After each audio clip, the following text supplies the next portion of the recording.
Les archétypes sont des figures fortes, des modèles, des images qui vivent en nous. Ils agissent sur notre psyché à la fois de manière personnelle et collective.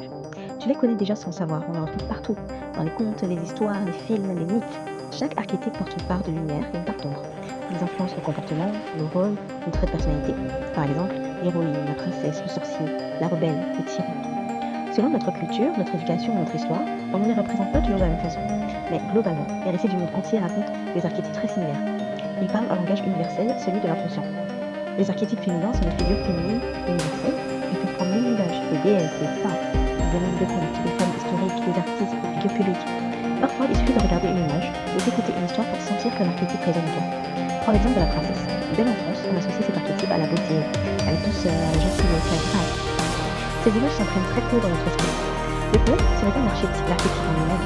Le problème, c'est quand certains archétypes enferment les femmes dans des rôles figés, quand ils empêchent de rêver, de s'émanciper, d'être pleines de soi.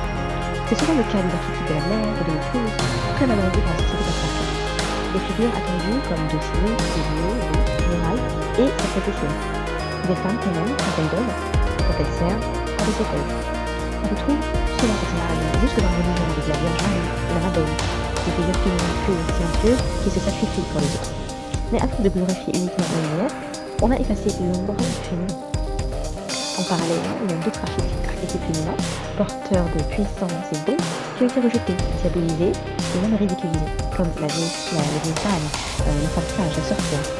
La sorcière en particulier, elle a laissé une trace profonde dans la psyché féminine. Elle a été représentée comme laide, comme effrayante, comme méchante, dangereuse. Cette diabolisation à côté des femmes, de part essentielle d'elles-mêmes, est peu à peu ainsi déconnectée de notre corps, considérée comme impure. Les déconnecter de notre intuition, de nos dons naturels, comme ressentir, percevoir, soigner, savoir, symptômes psychiques, sentir avant de comprendre. L'intuition, la clairvoyance, la activité, le lien invisible, tout cela a été relégué dans l'ombre. Heureusement, ces dernières années, c'est parti très bien. Les femmes sont entreprises de puissantes liées à travers des livres, des enseignements, des conférences. La sorcière n'est plus une légende, on redevient une légende humaine. Dans le parcours que je te propose, nous explorons 13 archétypes parmi 13 cycles humains dynamiques. Les archétypes ont été choisis pour leur justesse et leur capacité à rééquilibrer.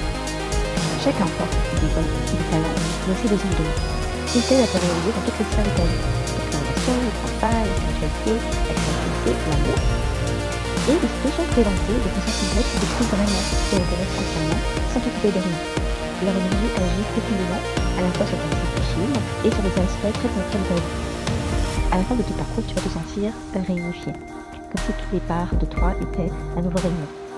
Comme une princesse qui a rencontré toutes les femmes qu'elle porte en elle. Comme une femme qui a traversé toutes ses saisons intérieures, tous ses cycles.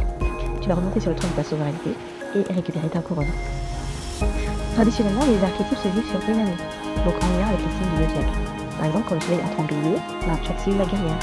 En taureau, tu actives l'amoureuse, et ainsi de suite.